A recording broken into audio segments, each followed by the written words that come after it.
pour le groupe du Rassemblement démocratique et social européen. Et vous avez 5 minutes, chers collègues. Madame la présidente. Madame la présidente, madame la ministre, mes chers collègues, le combat pour l'égalité entre les femmes et les hommes, inscrit à l'article 1er de notre Constitution, est une juste cause. Elle mérite une action résolue, ambitieuse et ininterrompue.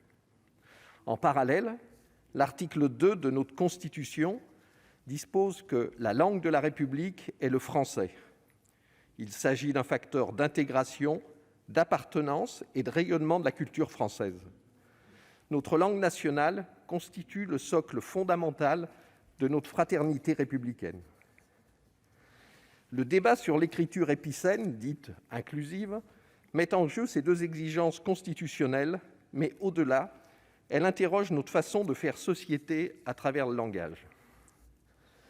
L'écriture inclusive repose sur deux grands principes. D'une part, il s'agit d'accorder les grades, fonctions, métiers, titres en fonction du genre. On écrira ainsi une autrice, une pompière, une sénatrice, mesdames. Ce principe ne rencontre pas d'opposition et l'Académie française en a d'ailleurs fait la promotion. La raison est ainsi de lutter contre l'invisibilisation des femmes. Mais d'autre part, il s'agit d'inclure les deux sexes grâce à l'utilisation du point médian pour éviter que le masculin ne l'emporte sur le féminin. On écrira les électeurs .ris.s ou les citoyens.ne.s. C'est ce principe qui attise aujourd'hui les passions. Albert Camus disait « J'ai une patrie, la langue française ». Or, non seulement l'écriture inclusive conduit à une dénaturation de la langue française, mais le désir d'égalité n'excuse pas le façonnage des consciences. Cette écriture s'accompagne en effet d'une politisation du langage de la part d'une minorité loin d'être consensuelle. Elle n'est utilisée que dans des cercles militants très restreints et sa généralisation semble au moins prématurée et au pire peu souhaitable. Alors pour reprendre Roland Barthes, comme notre collègue Bargeton, Roland Barthes écrivait « Dès qu'elle est proférée, fût-ce dans l'intimité la plus profonde du sujet, la langue entre au service d'un pouvoir. » Oui, la langue entre au service d'un pouvoir, celui de la culture et de l'histoire dont nous sommes héritiers. Le français est riche d'un passé glorieux. Nos écrivains, nos diplomates, nos figures illustres ont pensé dans cette langue prestigieuse. Son influence est forte dans les pays de la francophonie. Mais la langue française ne doit pas être instrumentalisée pour être au service d'une repentance anachronique. L'écriture inclusive relève d'une idéologie militante dont ne doivent pas souffrir les élèves.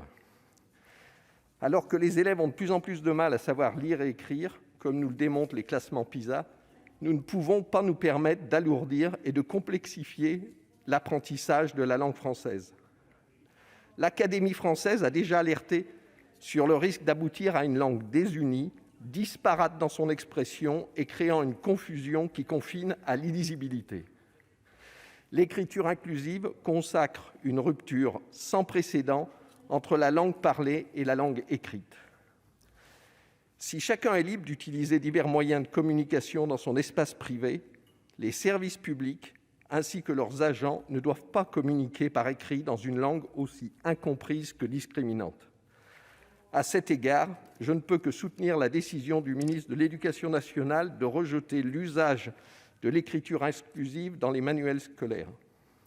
Il s'agit donc d'un barrage à la transmission de notre langue pour tous, et c'est la raison pour laquelle je m'inscris en opposition, ainsi que tout notre groupe, avec cette écriture compliquée. Et loin de tout discours réactionnaire, je ne peux me résoudre à lire un roman épicène et de grâce, épargnez-moi l'allongement des fameuses phrases de Proust. Merci. Merci. La parole est à monsieur Pierre Ouzoulias pour le groupe communiste républicain citoyen et écologiste et pour 5 minutes, chers collègues.